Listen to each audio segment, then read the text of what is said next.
बाबानं म्हटले, अरे कारखान्यात जाऊन साखरेचं पोते आणजा जा.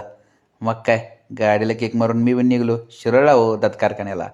रस्त्यात जाताना हा व्ह्यू भेटला, मग काढला व्हिडिओ. नंतर पुढे आलो, पोचलो कारखान्यात. कारखान्याचा हा मेन एंट्रन्स.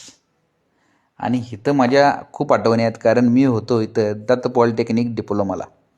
जुन्या आठवणी जाग्या झाली तो.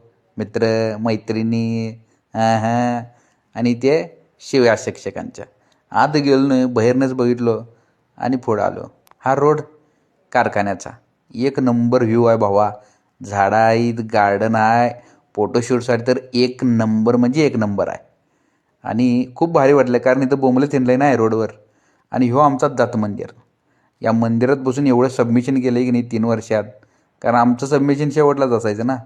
आलोय म्हटले आणि दत्ताचं दर्शन घेऊया म्हटलं. दत्ताचं दर्शन झालं. साईडलाच आमचे गणपती बाप्पा आणि मारुतीराया या दोन्ही पण विराजमान होते. आणि या साईडला होतं महादेव. महादेवाचं दर्शन घेतलं आणि ह्यो आमचा कारखाना, दत्त कारखाना.